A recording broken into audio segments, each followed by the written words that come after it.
আসসালামু আলাইকুম সবাইকে সেলরসে আরেকটি ভিডিওতে আপনাদের স্বাগতম। আমরা এখন আছি হলুদ সাগরে। আপনারা জানেন এর আগে আমি হলুদ সাগর নিয়ে কয়েকটা ভিডিও আপলোড করেছিলাম। হলুদ সাগরকে বিভিন্ন রূপে আপনাদেরকে দেখিয়েছিলাম, এমনকি হলুদ সাগরের ইতিহাস এবং ঐতিহ্য নিয়েও একটা পূর্ণাঙ্গ ভিডিও করেছিলাম। সেখানে আপনারা ইয়েলো সাগরকে অন্য রূপে দেখেছেন, বাট আজকে আপনাদেরকে ইয়েলো সাগরকে অন্য আরেকটা রূপে দেখাচ্ছি।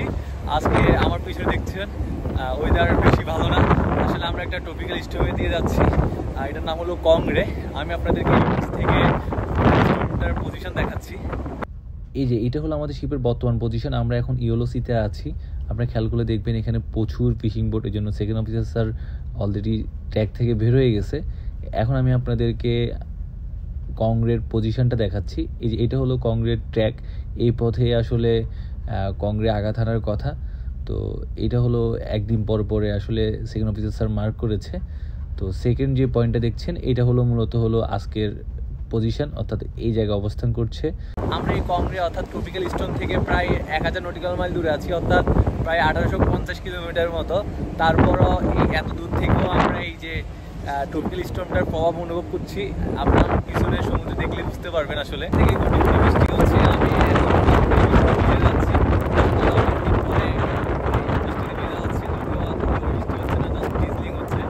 ভালো লাগছে, জানি না অসুস্থ হয়ে যায় কিনা। তারপরে বৃষ্টি অনুভব করছি।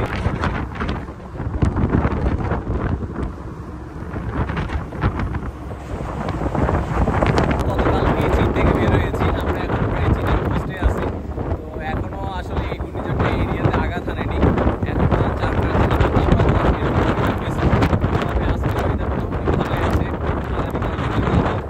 এই খারাপ ওয়েদার বৃষ্টির মধ্যে আমাদের এই ক্রুরা হ্যাসলিং করছে।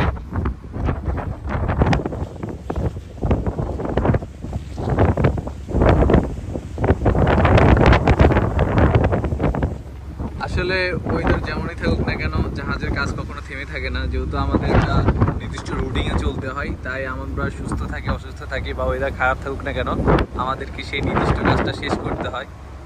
এখন বিকাল 4টা বাজে। আমি একটু আগে ডিউটি শেষ করে আসলাম একটু ভিডিও করার জন্য। আসলে বেশিক্ষণ থাকা হবে না, এমনিতে ভিজে যাচ্ছি, তারপর বাতাস।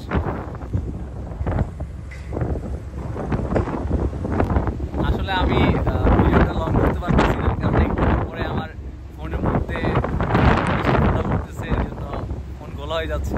তো একটু পর পরে আসলে ভিডিওটা পজ করে আমার ক্যামেরা পরিষ্কার করতে হচ্ছে।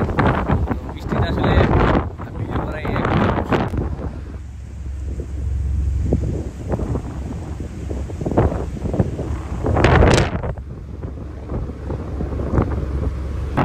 আমরা চীনের বিভিন্ন পোর্ট থেকে নিউক্যাসলে যাচ্ছি। নিউক্যাসল থেকে আমরা কয়লা লোড করব। সেই কয়লা নিয়ে আবারও আমরা চীনের কোনো একটা আসলে এখন কোন রিসার্চ করবো সেটা এখনো শিওর না, বা শিওর হলে আপাতত আমি আপনাদেরকে বলছি না। আপাতত ইয়েলো সি থেকে বিদায় নিচ্ছি। দেখা হবে অন্য কোনো ভিডিওতে। ততক্ষণ সবাই ভালো থাকবেন, সুস্থ থাকবেন। আর হ্যাঁ, আপনারা যারা এই প্রথম আমার ভিডিওটা দেখছেন তাদের উদ্দেশ্যে বলছি, আমি সবসময় এই টাইপের ভিডিওগুলো করে থাকি। আপনি পছন্দ করেন তাহলে আমার সেলরসের পেজটি দিয়ে রাখতে পারেন। তাছাড়া সবগুলো সামাজিক যোগাযোগ মাধ্যমে সেলরস নামে আমাকে পেয়ে যাবেন। আশা করছি সেগুলোর সাথে কানেক্টেড থাকবেন। ধন্যবাদ সবাই।